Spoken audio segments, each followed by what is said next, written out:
Hello and welcome to the Conscious Leadership Podcast.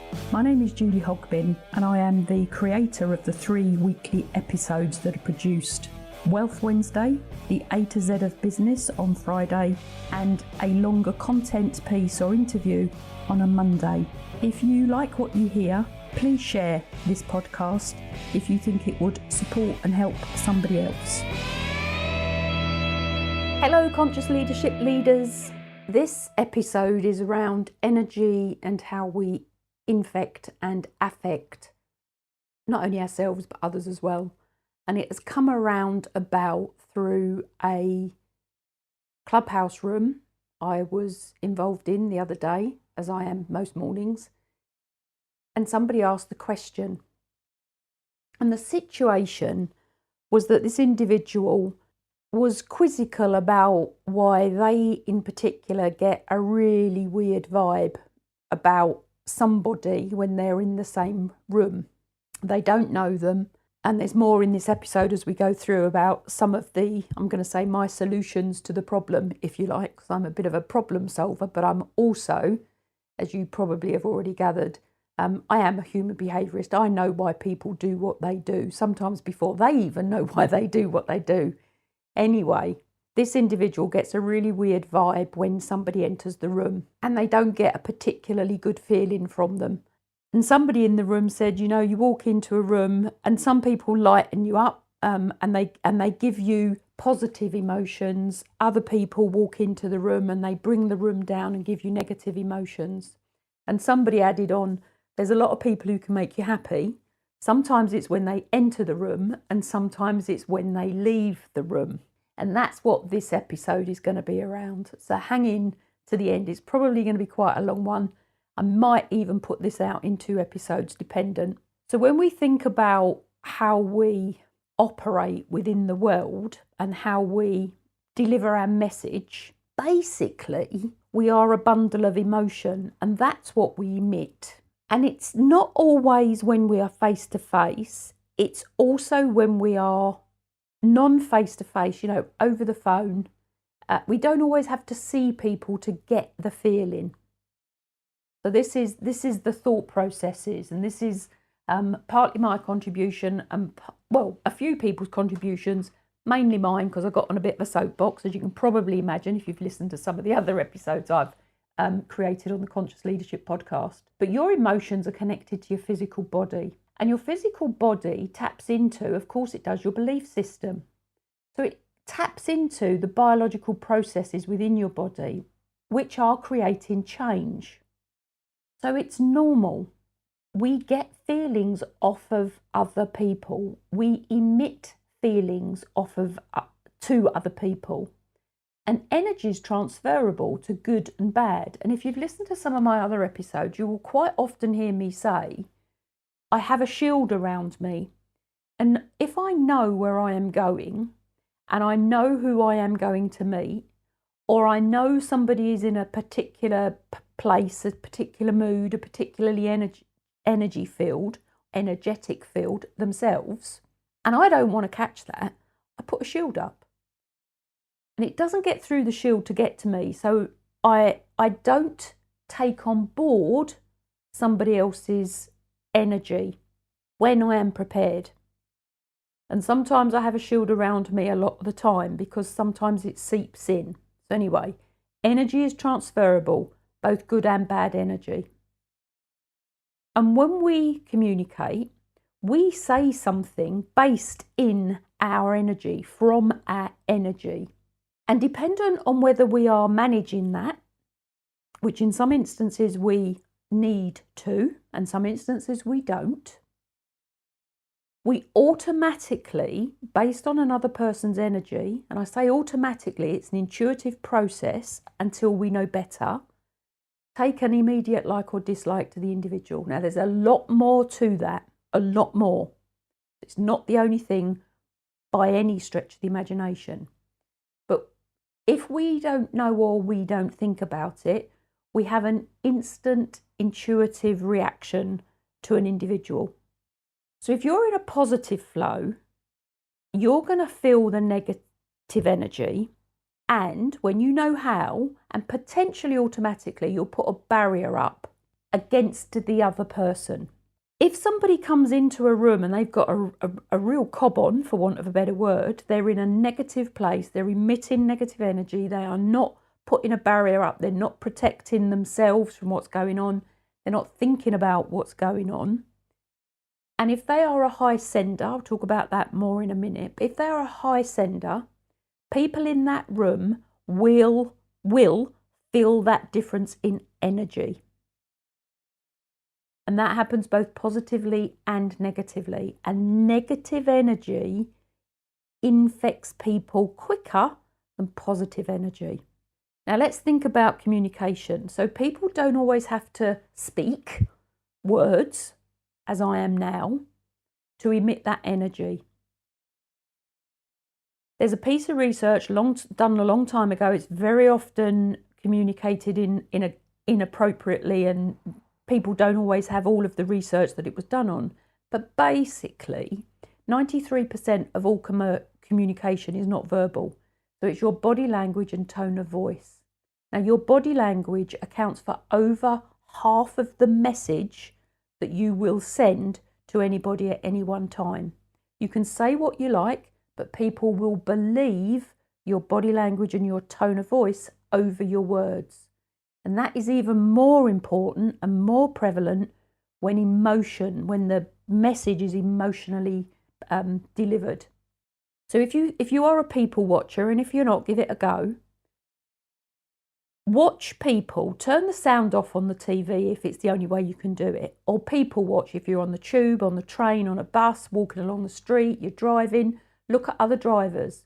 And in the main, as a general concept, you will know what's going on for them without hearing the words. You will pick it up. So how you display your energy is infectious.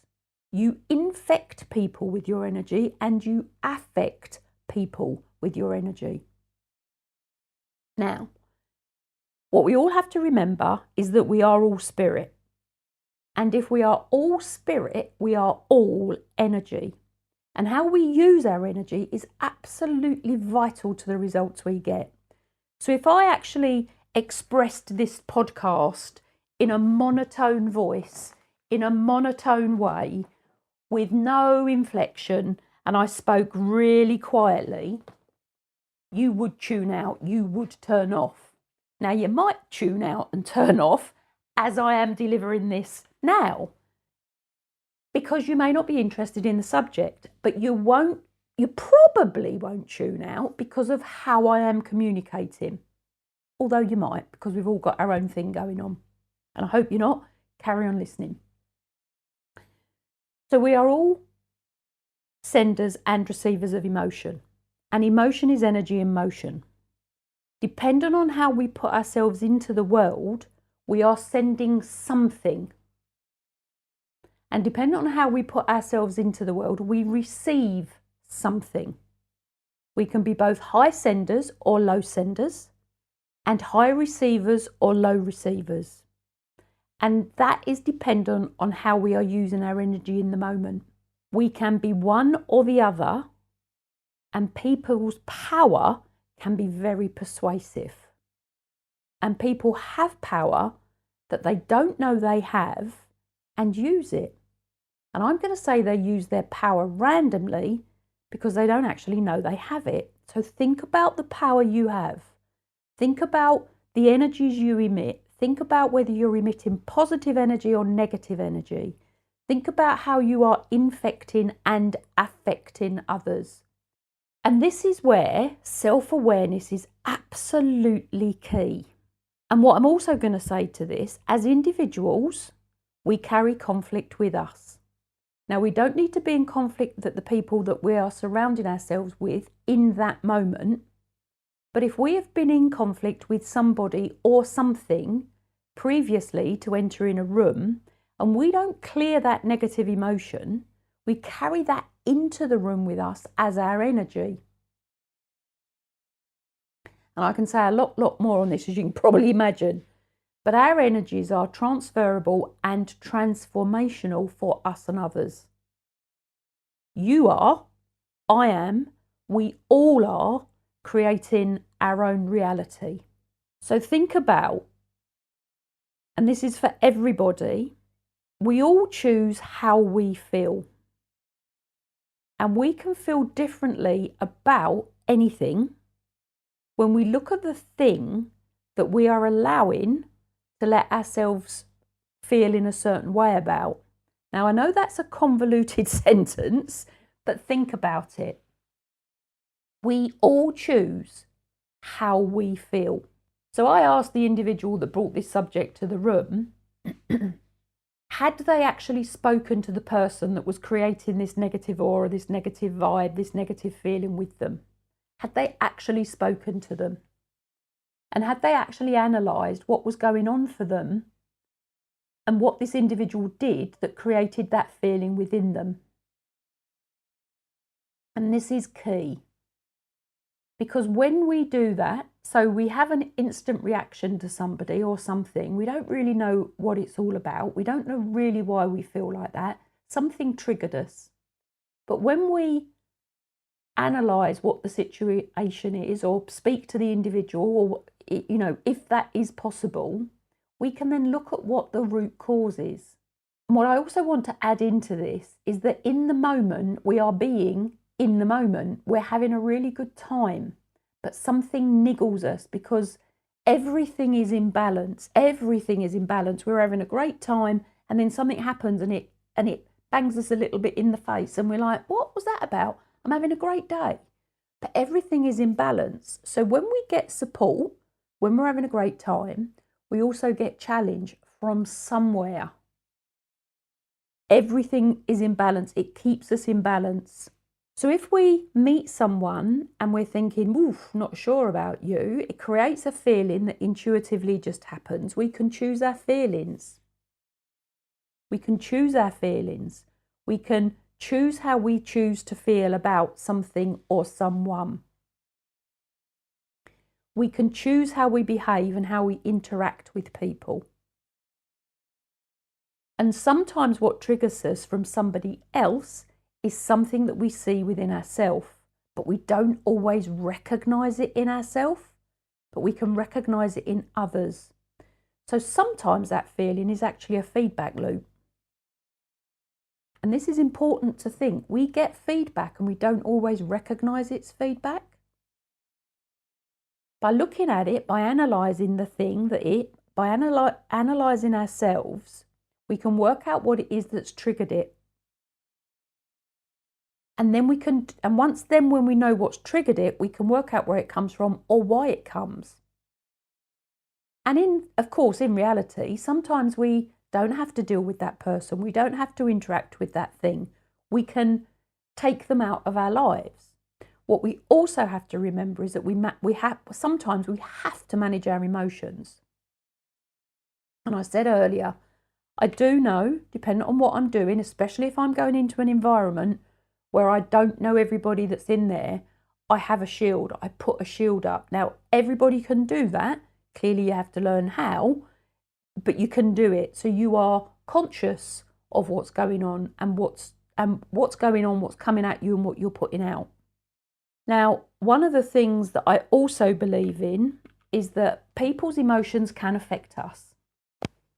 But I also believe that we are our own placebo. We can heal ourselves.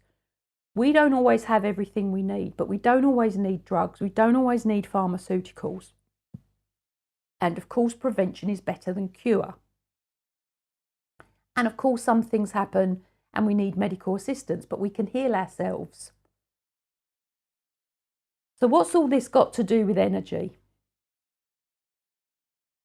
People who have been given 6 months to live, quite often by a man in a white coat, the man with the power, quite often live into that 6 months death sentence. Lots of evidence proves this to be true. And it's because they've been told by a man in the white coat, so they believe the man in the white coat because they are the power, they have the authority, they know what they're talking about. And they take it into the belief system, into their own belief system, and they live to that belief system. So what we have to be careful about, cautious about, conscious of is who has the power over us. Who do we give the power to? Who do we believe about these things? Do we believe ourselves? And where have our beliefs come from? And this is this whole thing around where self-awareness is really, really, really important. When we work with our subconscious through to our conscious, we create the beliefs, we create the principles that then generate and create the habits. And the principles of how we want to live our life is absolutely what we can all do. And when we create the principles of how we want to live our life, we can put the shield up. We can communicate with others even if they're giving us not a great vibe. We can find out what is going on for them because we then control ourselves. When we control ourselves, we can control what we put out into the world. So then we can control our end results.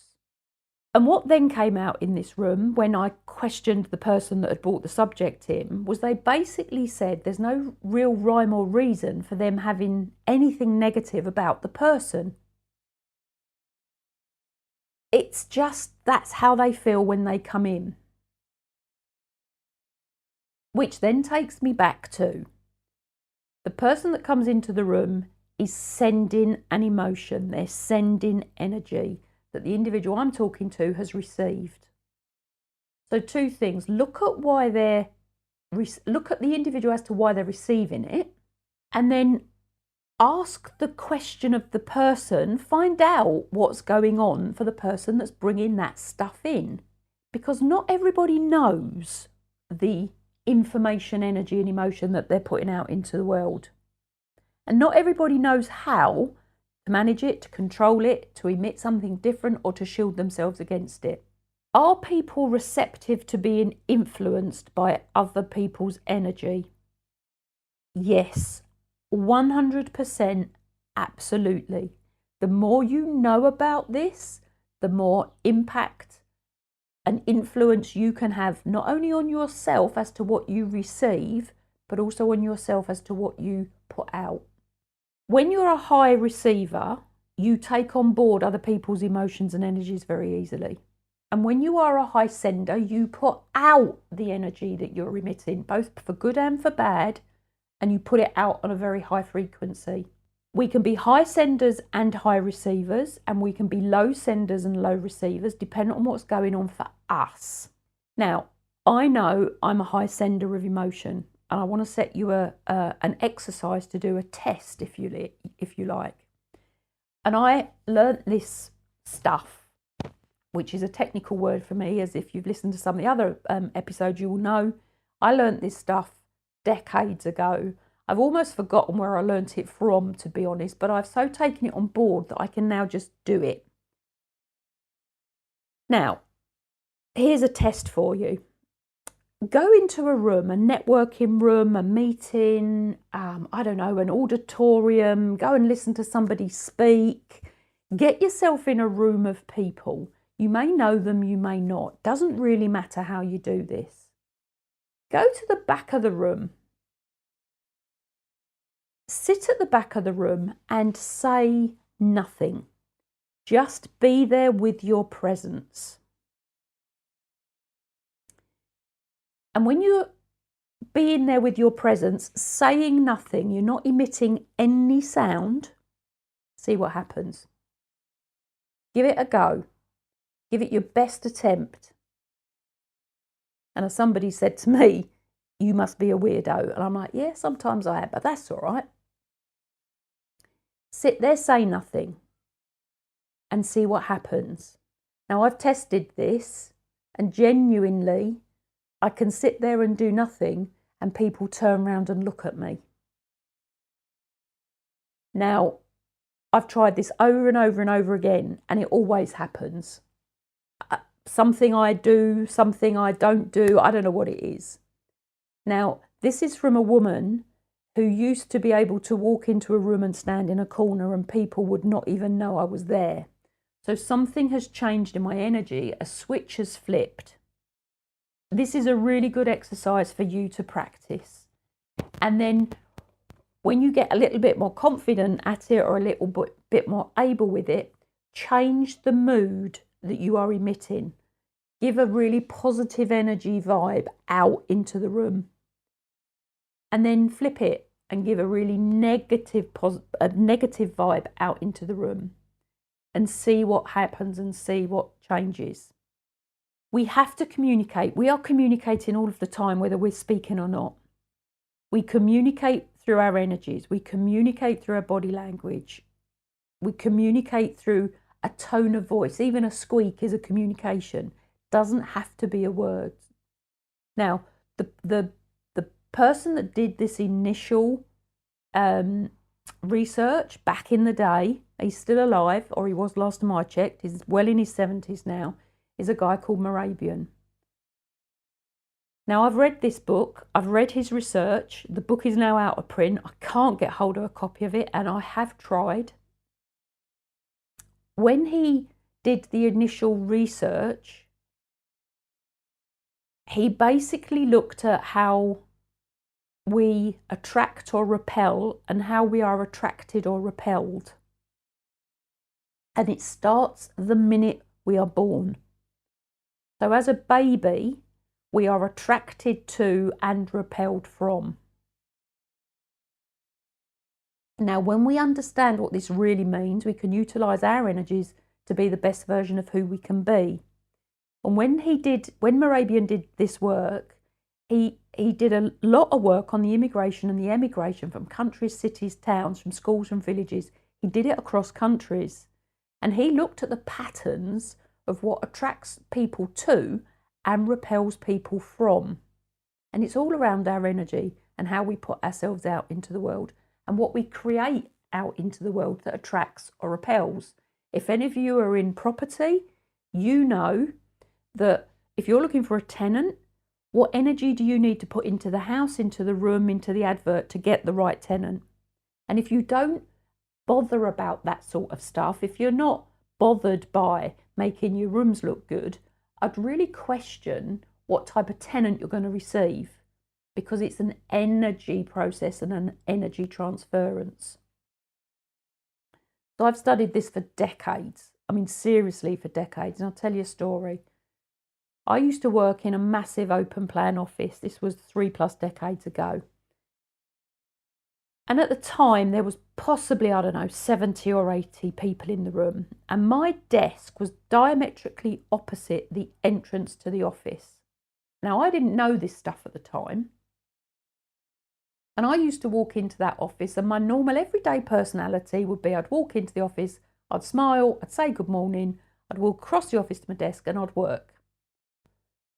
What I didn't realise was that if I was in a bad mood, for whatever reason, I could have been in conflict at home, could have had an argument at home, could have had a bad car journey into the office, whatever it was, I'd come into the office, I wouldn't say good morning, my head would be down, and I would, as it was described to me, stomp across the office to my desk.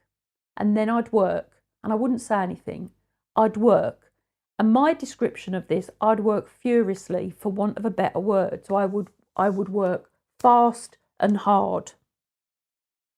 Now, what I didn't realise was that how I entered that office affected the mood of the office, because my energy seeped out into the office.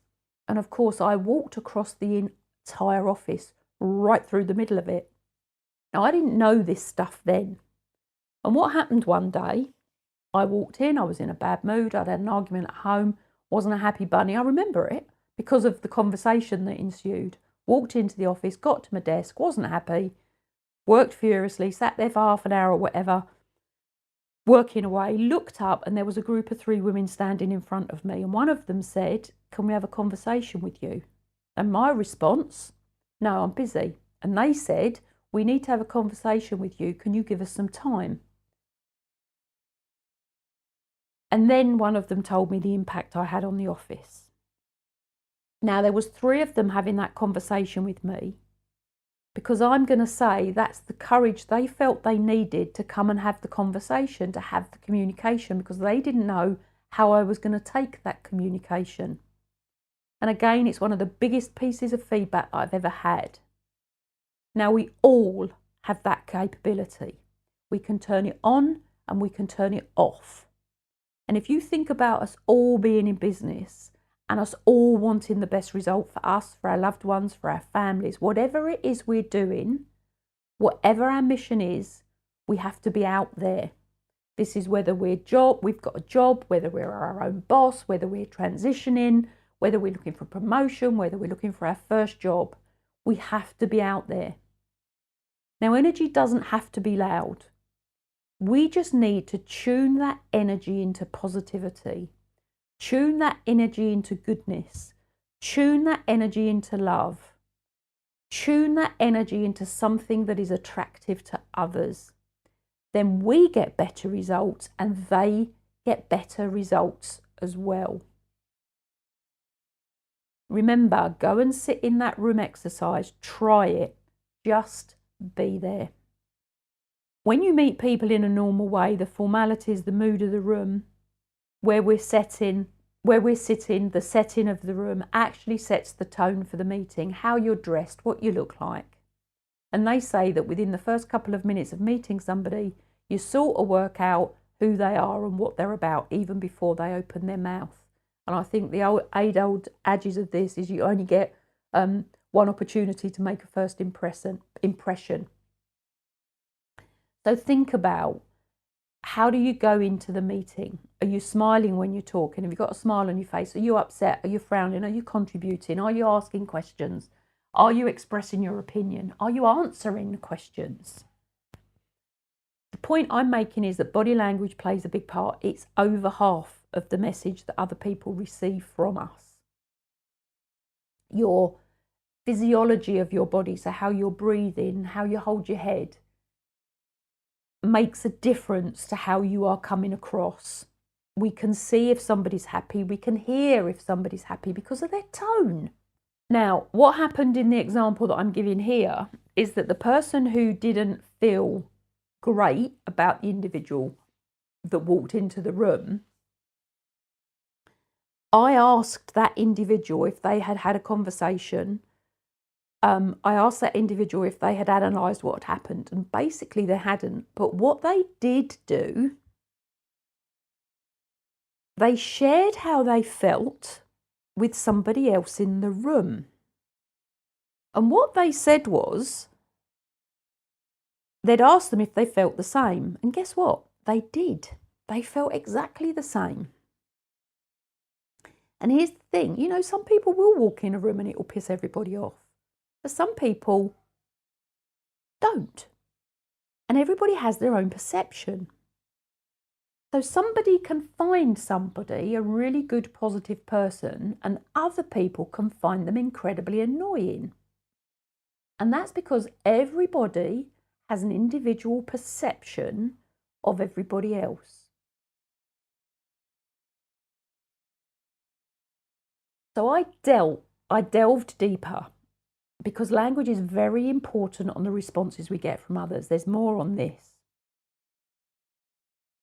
I asked the individual that had shared this situation what they had actually said to the person that had agreed with them. So I said, two options. Do you find that person has a negative aura? Or did you find that that person is putting off a negative vibe? Or something along those lines? Or did you say, what do you know about blah-de-blah? How do you know them? Have you met them before? Type conversation. Two very, very different options there. The questions you ask, the statements you make, promote a response. And it can be called, or it is called, confirmation bias. We'll come on to a bit more about that. What the person shared was they had said to this other person, is that person giving off a negative vibe? Are you getting the same feeling as I am getting with it? Are you getting the same negative vibe from this particular person? And the answer was yes. So my response was, when we are talking to somebody, even if the words are bland, that our tone of voice, remember, tone of voice and body language create 93% of the message. If you're talking to somebody and you're asking those types of questions, your tone of voice will indicate what you're feeling. Your body language will indicate what you're feeling. Now, let me take this to another level. Please remember, nothing sits in isolation. Everything is connected. The power that you as the individual, the person that I was talking to, the individual, and you, so this is about you as well, who's listening to this, the power that you hold in a room will have influenced the individual that you talk to. The power you hold in a room will influence an individual to agree with you. If you have a positional power, excuse me, if you have a positional power that is above their positional power, your influence power, excuse me, your influence power increases because of your positional power. Not all the time. I'm making a really big point on this one. You become the person in the white coat. And the person that you are talking to may not be prepared to disagree with you because of your power. They will agree with you whether they agreed or not, because they're not going to say they don't. And please remember, everything links together. Nothing sits in isolation. Dependent on the power you have in the room, and dependent on, and in this scenario, they have said to somebody, are you getting the same feeling as I am about this negative? I'm going to now introduce something else called transparency, which links to gossip. Depending on your power in the room, you have, by asking somebody else about the individual, so the person that you're having a bad feeling about, you've influenced them potentially about their feeling about the other person. So when we share what we think and what we feel, and when we are talking about somebody else, and this happens all of the time in business, unless we learn how to become transparent, which is about speaking the truth. And when we're transparent, we have the conversation with the other person rather than spreading it around others and involving them in it. Potentially you've influenced the person that you've asked if they're getting the same feeling as you. By your mannerisms, by your words, by the energy you display, and by your facial and bodily expressions, you're telling them that you're not feeling good about that person. They pick up on that. They then connect contagiously that negative vibe about the other person. We spread what we think and feel about others by how we act. We all do it all of the time. And that's where, when we are transparent, and I do run a program on this, when we are transparent, we become more careful, we become thoughtful, we become mindful about how we communicate our stuff about other people and the messages we deliver. We also become more careful, more thoughtful, more mindful about the messages we receive. And that comes back to the principles of how we operate within the world and what we put out into the world. When I was in the corporate world, you see this a lot. You see it a lot in meetings. You see it a lot around the water coolers or whatever you have in offices nowadays. I haven't worked in an office for quite a while. But if the main person, the chief exec, the director, the head of the division, your manager, has a view about someone or something, many people follow that view. And they follow the view until sometimes some might eventually go, no, I don't agree. Or someone with more power says, no, I don't agree. And power isn't always positional. So I know I said about positional power earlier. Power isn't always positional. People can have power and not be in the position. And when this happens, the people that originally agreed potentially say, actually, that's what I was thinking as well. Just didn't want to say anything. And that's where transparency, confidence, clarity of our principles really, really feed into the power that we hold, and the power and how we can influence, and the power we have to disagree or agree. It's phenomenal when we tap into it. And please remember, I've done this work for over 3 decades. I've worked with senior teams, boards of trustees, chief execs, and up and down any hierarchy. And the power imbalance is frightening at times. And when we agree, when we don't really want to agree, it comes from people not having the courage, the confidence, whatever you want to call it, because they are in fear of something. Fear of actually expressing their own opinion and view, because something's going to happen, or they believe something is going to happen. And when we don't express our own opinion and view, when we don't ask questions, when we don't express what's going on for us, and then what we think when we don't respond, when we're asked a question, and I mean truthfully respond, we minimise our own power. And this is where we end up, you end up, I ended up many years ago, living to a degree in a little bit of fear. Now, I didn't live in this place very long at all, because something intuitively kicked in and I thought, what is going on? And I changed. But if you are living in that fear, you can be manipulated. And I've seen this too many times, where leaders and managers, whatever you want to call them, destroy lives by how they manage and lead others. And if you allow people within your working environment, whatever that is, within your joint venture relationship, within your business, as a manager or as an employee, when you let people do that to you, and the more that you allow people to do that to you, what happens to you? Now, I am a great believer in freedom of speech, freedom of expression. I'm also a great believer in doing it in the best way we possibly can, and learning how to do it in the best way, so that we allow people to hear our message. They may not like the message, but they will hear it because of the manner in which we've delivered it. Now think about this, because you will see this. If you've worked in an environment with many people, or even a few people, you've seen this.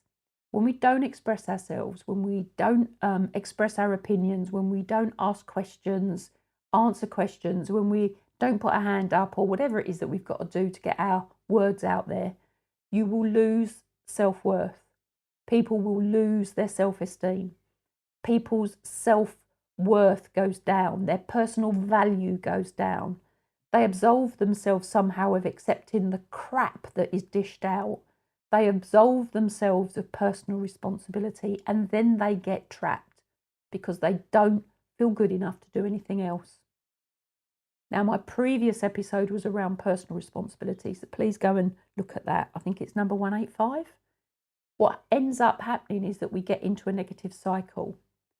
So positively expressing ourselves, responding, asking questions, utilising your own personal power, because you've all got it, we've all got it. What we do with it is a whole other thing. How you choose to use it, how you choose to use it, how you describe what it is that you're doing, by developing the courage, the bravery, the confidence, whatever the word is, not arrogantly. And arrogant is a label, as is confident a label. I'll give you an exercise to do on that in another episode. When people know that you're not happy without you telling them, what you have to learn is express the unhappiness, the anger, the joy, whatever it is, in a way that you get your message across that you're not happy, that you are angry, that you are full of the joys of spring. But you're not going to say, I'm not happy, and many do, because you're clearly not happy because they see it. So the thing to do is to express the thing that you're not happy about, because happy is a label. Sometimes being poker-faced is okay. And sometimes you need to express the emotion. And there's no right or wrong to this. It's getting the message out in a way that enables people to hear it. People need to know how you're feeling. And you need to be able to express how you're feeling in a way, I've said this over and over again, that gets your message across. If you don't get your message across, the thing that's happened will happen again. Because they don't know what they've done. The other party doesn't know that they've made you unhappy. They don't know what they're doing. And unless you tell them, they will never know. Which means they continue to do the thing. And then the thing escalates. And it gets to the point where people fall out, relationships break down. And this is this whole thing. We do not do anything on our own. We all have to be in relationship, which means they'll continue to do the thing, and then the thing escalates and get to the point where people fall out. Now, what does this mean? This means that you break a relationship, you fall out of a relationship, and again, coming back to what I say over and over, nothing sits in isolation. Everything we do, every success we have is created through working with other people. Now, that does not mean that we don't fall out with people, for want of a better phrase, and that relationships end. Of course they do. Not everybody is right for everything, but falling out through a misunderstanding is not the best way to do it. Work out what the problem is, because we are not all the same. Deal with it at the root cause. Get back to the root cause. Get back to the main problem. And people knowing how you feel is a good thing. And it's not necessarily about feelings. And you need to let people know how you feel, because if you hide your feelings, they don't know. They then can't do anything about it, and then it continues because they know no different, and then it escalates. But it's not saying things like, you've just annoyed me, you've made me really unhappy. That doesn't help because it's not good feedback. So let me give you an example. And I'll make this up clearly. Say something along the lines of, you missed the deadline, and because you missed the deadline, that didn't allow me to prepare for the meeting that I had to attend. That put me on the back foot and resulted in us not getting the business. That is a far better type of statement, type of communication, than saying to somebody, you've just annoyed me, because I don't know what that means. So when we are communicating, we communicate the facts. It is the evidence rather than, it really pissed me off and made me very unhappy. People don't know what that latter option means. And if the other person doesn't know, and many people will not ask you objectively what it is they have done that has pissed you off, I would, clearly, they'll make it up. And of course they'll make it up because they've not asked, they'll make it up from their perception. And of course they're very, very, very often, they're completely wrong because they cannot read your mind. When we're in a working environment, we have to be able to create the persona where if something at home's annoyed you, upset you, pissed you off, whatever it is, then when you get into the working environment, you minimise that emotion that's sitting with you. You will carry it with you because you're in conflict. You've got to deal with it. But that in the working environment, it's not their fault that you've had an argument at home, as an example. And in a working environment, you manage it in the best way you can. If you're in a really foul mood when you get into the office or, on site, whatever it is that you're doing, you do what you've got to do in a manner that you can, and in the best manner that you can do it in. And then maybe you take yourself out of play for an hour to calm down, resolve the problem, sort the problem out.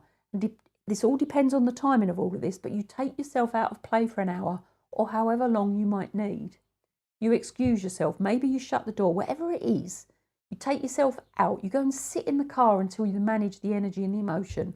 so you can get yourself back into a better state to deal with the people that you're working with.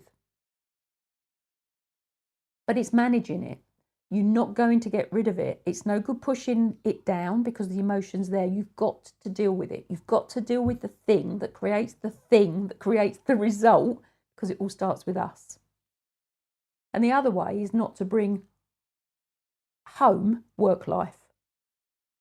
So many years ago, and I will say it was the love of my life, when I came in from work one day, and I'd done this on a number of occasions, I rambled on about work, and I didn't know how many times I'd done it. The guy, actually turned round to me, looked me straight in the eye and said, "You're really boring." I sat there in shock and said, "What?" And then I said, "Why?" I asked the question. I found out what it was, and it was me moaning about work. He wasn't interested. I was moaning about the people I worked with. This was, again, many years before I knew this stuff. I was moaning about the people I worked with. I was moaning about my boss. I was moaning about not so much the work, because I enjoyed it, but the situation, the scenario, etc., etc. And he told me I was boring. I thought, well, I don't want to be boring in this relationship. You know, why would anybody want to be doing that? So I stopped. I stopped talking, and we agreed actually that I would have 20 minutes to offload. But I stopped. I left work at work. I came home. I reorganised my energies on the way home. Now, this was years before I was in learning and development.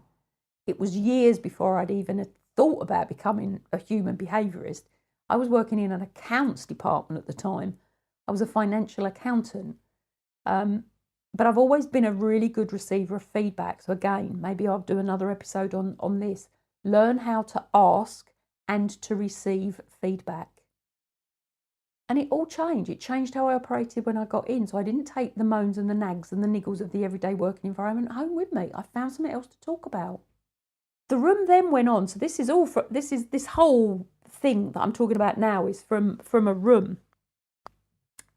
And people, then somebody asked a question about, can people give off a positive aura or a negative aura? Can anybody give them off at the same time? And the answer is, in reality, we can all give off a positive aura, and we can all give off a negative aura, positive vibe, a negative vibe, a positive emotion, a negative emotion, whatever you want to call it. We can all do that. What we can't do is give them off at the same time. Personally. Because we can only have one energy or emotion in our own head at the one time. So we're positive or we're negative. We're positive or we're negative. Now we can flip from one to the other, but we can only be one thing at the same time.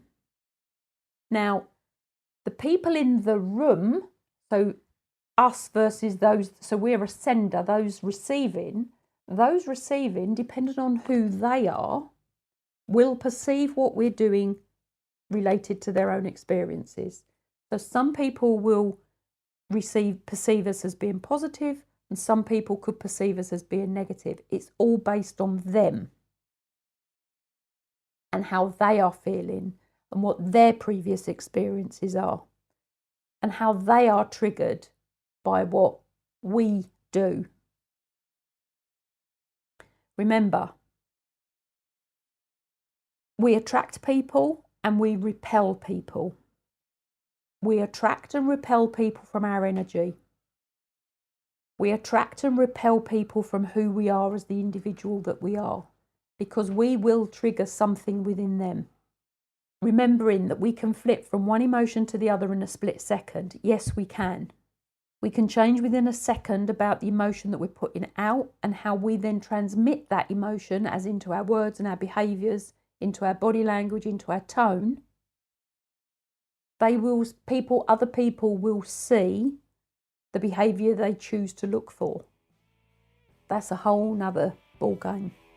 The basic concept of this is different people will perceive us differently. Remember, all of this is a two-way relationship. Thank you for listening to this episode of the Conscious Leadership Podcast. If you have any questions, please contact me on any one of the social media channels. I'm on most of them, including Clubhouse and YouTube, and my books are on Amazon. If you would like a topic discussed, please tell me, and if you have found this information useful, please share and please leave a review.